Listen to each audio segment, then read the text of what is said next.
This is philanthropy's rainy day. So if you've got a rainy day fund, if you've got other funds, this is the time.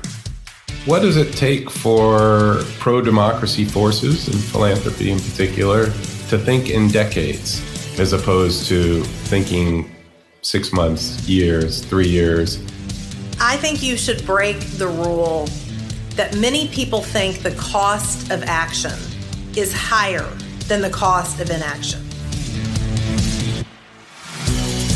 Hey there, welcome to Break Fake Rules, a podcast that brings today's news and big philanthropic issues into focus to change big giving for good.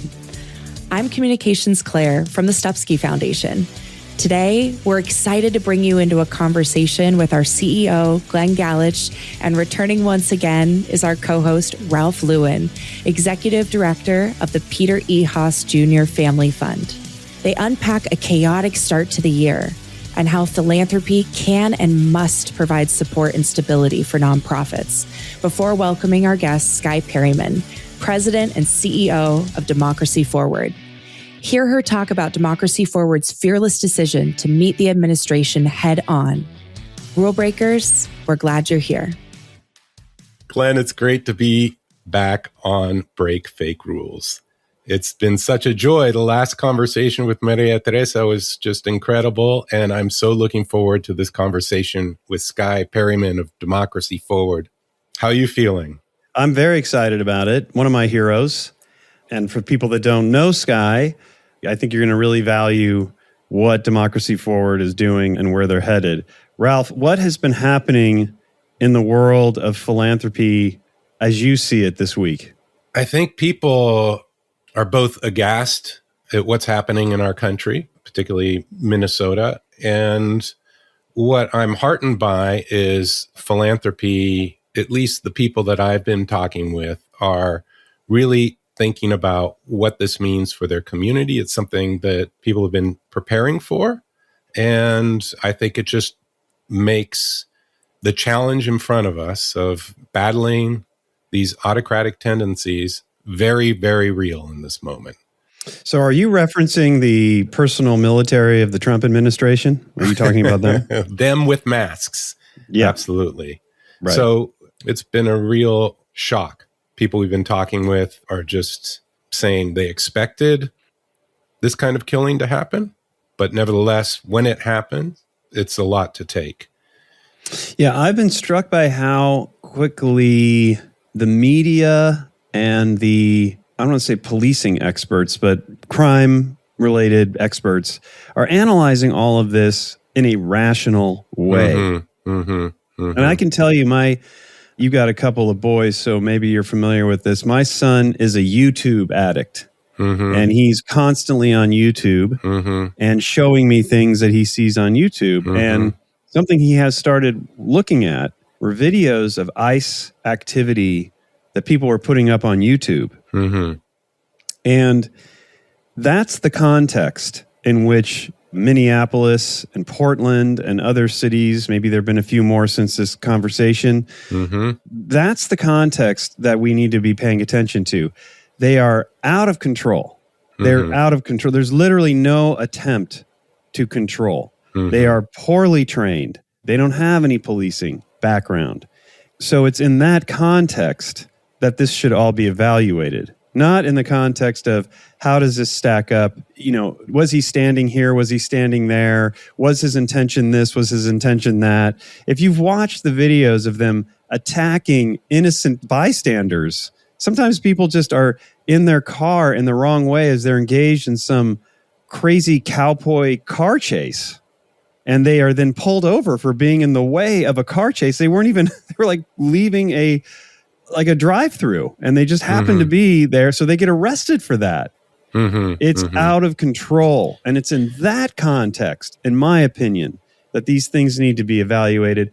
Don't try to put it into the standard of, say, the Minneapolis police and how we regard them. It's different. It's absolutely different, in my opinion.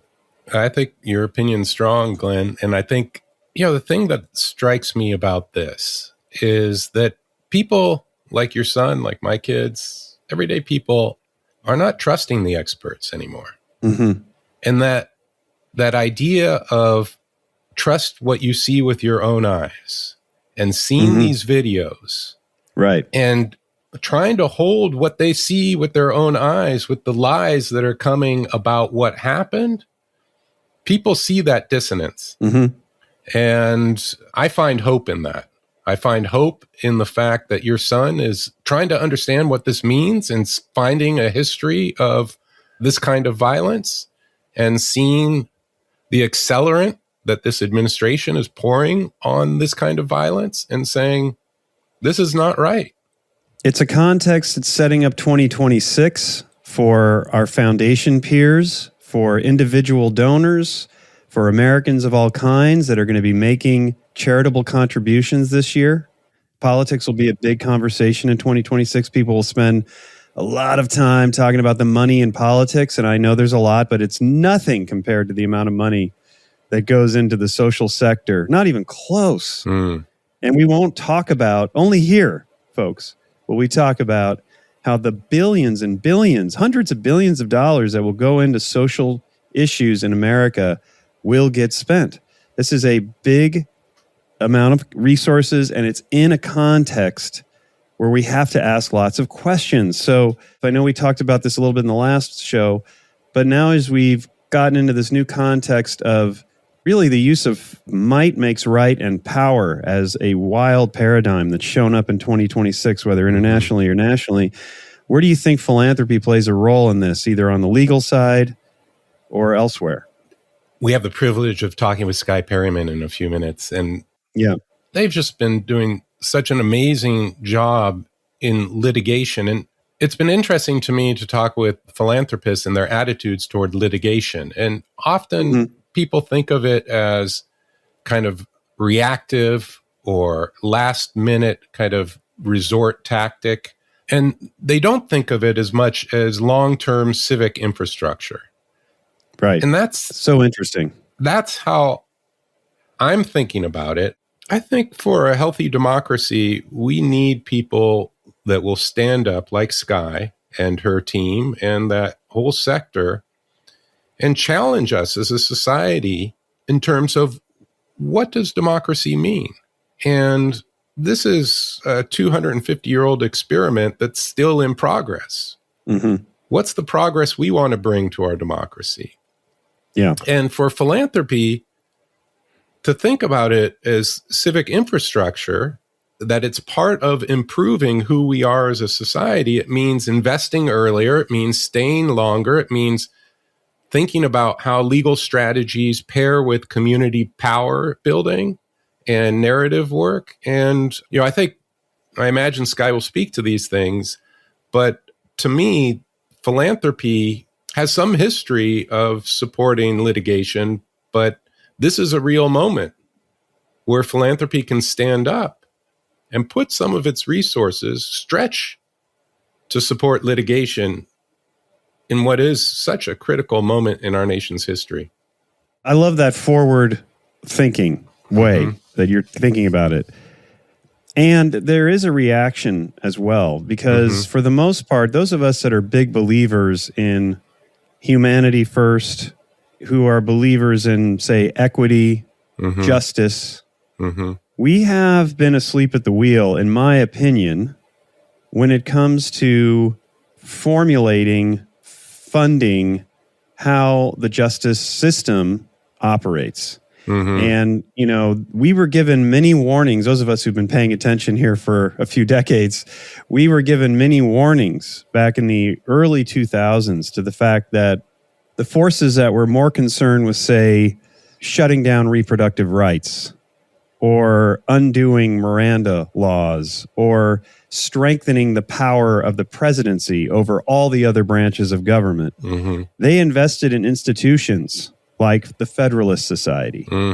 They invested in college programs like Turning Points USA. And they've built a wide, however minority it is, it's still a very present force of voters, of legal scholars, and now politicians who are ensuring that all of this is going in the direction they want, which I don't think they see it this way, but from where I'm sitting, is a road toward autocracy. So that is a reaction, unfortunately, that we are in now, unfortunately. And I hope that some of our peers who have much larger bank accounts than you and I have in their endowments, and maybe I'll even ask Skye about this, like, what would you do with $1 billion, Skye? You know? Because frankly, even though we're all so-called stepping up right now, we're not really stepping up in a way that's going to make for systems change. We're stepping up in a way that we're kind of coming off the back of our heels and trying to put our foot forward, but we're still giving out pocket change for what is a massive systemic effort. Yeah, you know, the thing that I wonder about is, what does it take for pro-democracy forces and philanthropy in particular to think in decades as opposed to thinking, 6 months, years, 3-year grant cycles. Yeah. I mean, the overwhelming frame, it's just a huge frame in philanthropy. It's so useless, personally. I can't say enough about this horrible frame, which is that we need this money for problems in the future. Well, what about the future? What about the future? What future are you talking about? So I think that is really, to me, that's how I react. Like, when is the time? When is the time? When is the rainy day, as some people say? When do you kick open the accounts? Glenn, I love that rainy day concept, and I think that's a great note to welcome our guest, Skye Perryman of Democracy Forward, into our conversation. Hey, Break Fake Rules listeners, Glenn here. I want to share some news with you. I wrote a book. It's called Control: Why Big Giving Falls Short. You've heard me question philanthropic big giving before, but there's an issue that no one wants to talk about. Philanthropy has a control problem, and it's costing communities dearly. Billionaire donors get major tax breaks to park money in charitable funds. Today, there's over $2 trillion stockpiled in these accounts, growing to $18 trillion by 2050. Can you believe that? That's money that's just sitting there, often invested in for-profit investments instead of being put to work in communities. For years, I believed that centering donors was the best way to maximize the impact of every dollar donated. I even championed that system, and I was wrong. In Control, I take you inside these institutions to show how excessive donor control and the fake rules that protect it keep money from moving when it's needed most. The good news is we created this system, and we can change it. Pre-order your copy of Control: Why Big Giving Falls Short.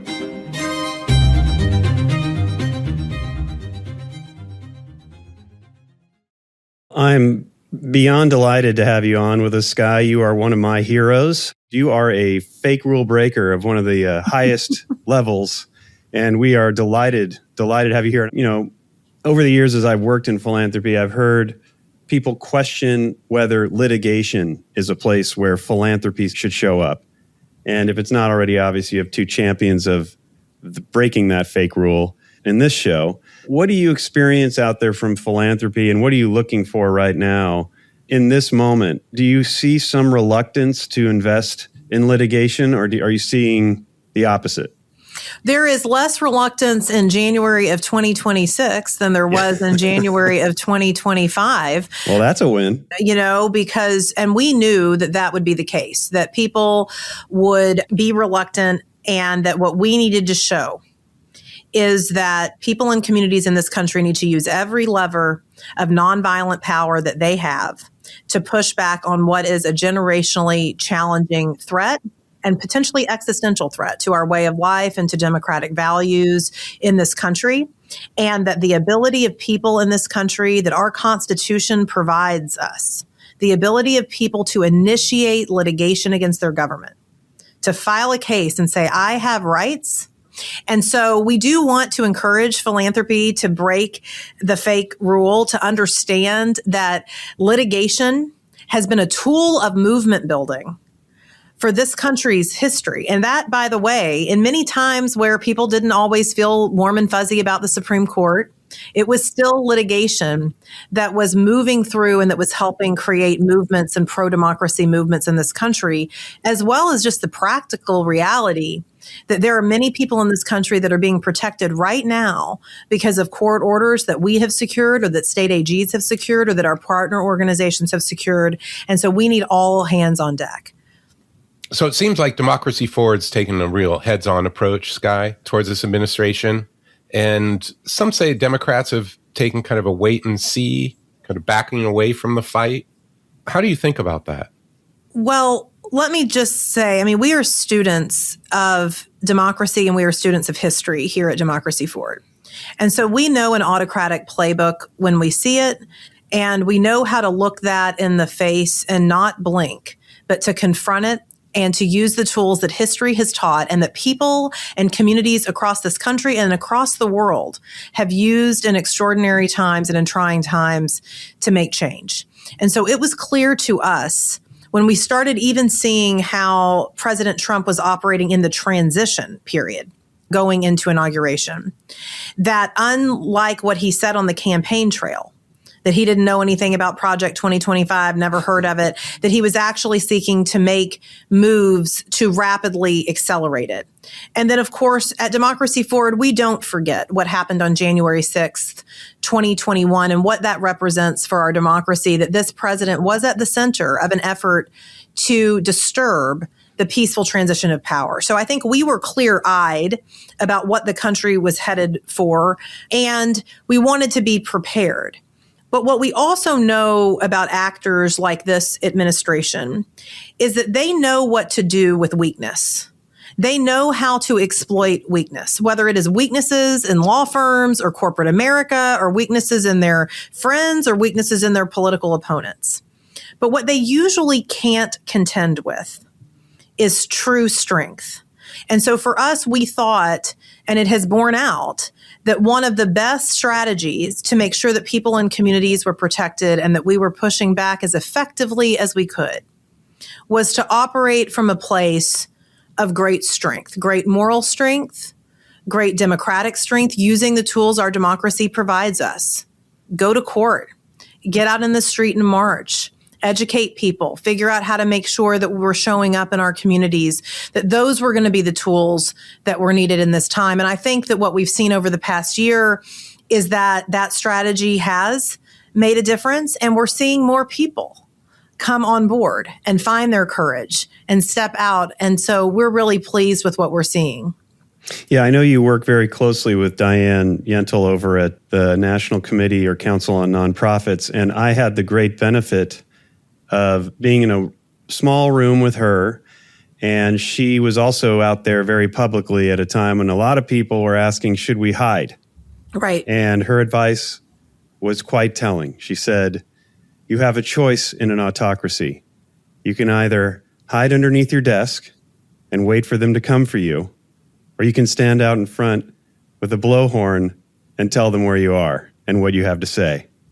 And I think for a lot of people in the room, that was an important time to change tactics. And they were very moved by what she said. Sounds like the two of you share that perspective. So, do you, as we go into 2026, and I also want to get to I want to go through the scorecard a little bit about some of the wins you've had, because I don't know if people are aware of just how amazing you and NCN have been together as a team. Sure. But I know Democracy Forward has led the way on the courts.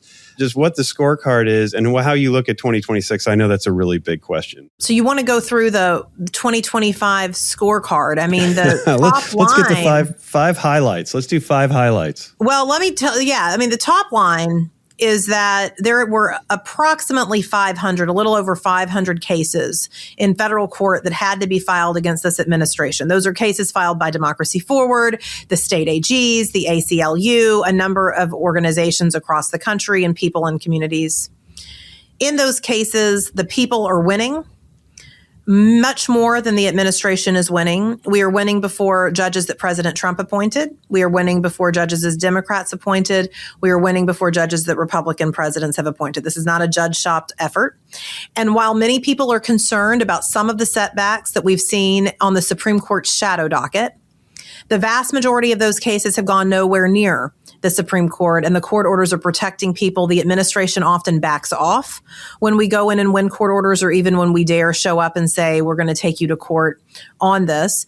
But we have seen some setbacks on the court that have been quite disturbing for people and communities. But even considering that, largely this is an incredibly successful legal effort, and it is the largest and most successful affirmative legal effort against the executive branch of the United States in modern history. And it has been done by people and communities. So that's like the top line.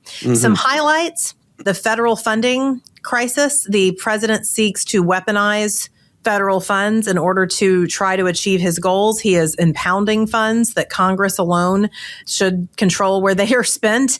Those cases have largely been winning. The court order that we secured with Diane and other clients to keep the national federal funding freeze in abeyance is still in place. So that's another place to focus, I think. On immigration, the experience that people and communities are having across this country is terrifying. It will be an incredible dark spot in the history of this country and frankly, in the history of the world, what is unfolding. But there have been very significant wins in the immigration space, protecting due process, opening up accountability and transparency. We got to do a lot more of that. And we've got to use all tools, but that is a highlight over the past year as we've seen people and communities move forward in that way. And then really, we're only just starting to see the types of policy making that this administration will want to do at the federal agencies. And so you'll start seeing challenges to those policies if they are unlawful and if they are harmful. And then the federal civil service. This administration has sought to decimate our nonpartisan civil servants. And we have won a number of lower court orders to protect their jobs. Some of those are in place. Others have been blocked by the Supreme Court on the shadow docket. And while no court has said what the administration has done is lawful, the harm is being done. And is going to be a major setback for the nation and something that we are going to and that we're committed to and we're doing a lot of work to rebuild out of in the future. I'm wondering, as philanthropy looks forward to 2026, what do you think we should be focusing on? Well, first of all, this is your rainy day. This is philanthropy's rainy day. So if you've got a rainy day fund, if you've got other funds, this is the time. It's called our endowment. To be moving. This is the time to be moving. Yeah. And there are deep and chilling lessons from our history when we study backsliding democracies and backsliding republics, that people that are seeking to protect, if you don't win this fight, there's nothing to protect. And so we want everybody to feel that. Now, there's obviously lots of different decisions people have to make about priority, but we need people to feel the urgency of this moment. We've got a major fight on our hands that people and communities in this country can win, but we cannot win with philanthropy or with powerful institutions continuing to sit on the sidelines. So I have a question, Skye. Have you ever worked at a foundation before? I have not. I've been on the board. Yeah. Let me take you on the inside of a foundation. We're highly risk averse. Yes. We're very concerned with protecting our assets, and we try to give away as little as possible every year. So there's this guiding principle that holds all that together, which is a belief that the organizations that exist out there cannot handle managing the amount of money we manage. And when we want to tell ourselves that they should not get these big dollars in their hand, we call it absorptive capacity. You do not have the capacity like we have. You don't have, like, your bank account can't stretch open like ours can for some reason. So let's say someone broke that ridiculously fake rule and they came to you and they said, we want to give you $1 billion. What would you do with $1 billion? Could you handle it? Would you say, no, we can only take 10 million of it? We can't handle all of it? Or what would you do? You cannot fight autocracy by the spoonful, and you cannot rebuild and reimagine a democracy by the spoonful either.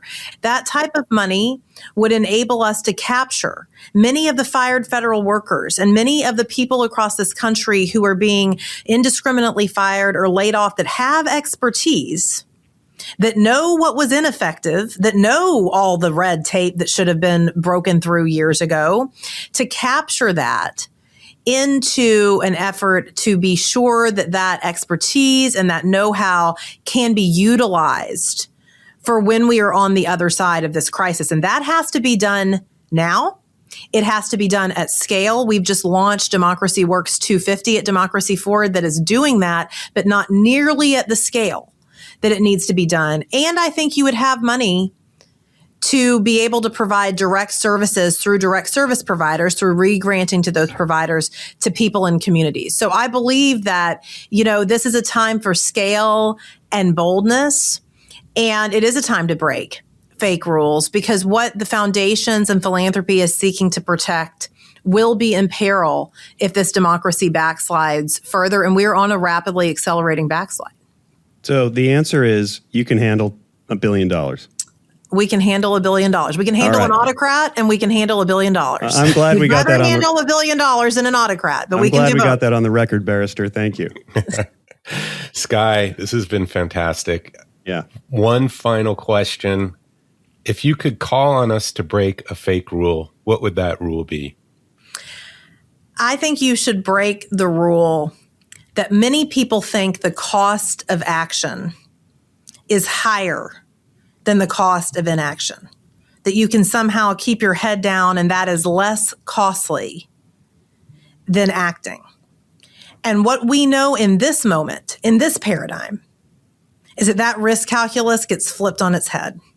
And the cost of inaction in this moment is far higher than the cost of taking action. And we need to break that opposite rule, and we need to lean into the opportunity that we have in this moment to show up with courage and to build for the future. Skye, thank you so much for taking time. You have to tell you, every minute you've been on with us, I've had this enormous guilt that we're not stopping some kind of autocratic action. We are very proud funders of what you do. I need to say that so people understand that we are in this together. As are we. That's right. That was the royal we, all Absolutely. of us, Ralph, in that one. and thank you so much, Skye. I hope we get a chance to check in with you again as we wrap up 2026 and hear how we did.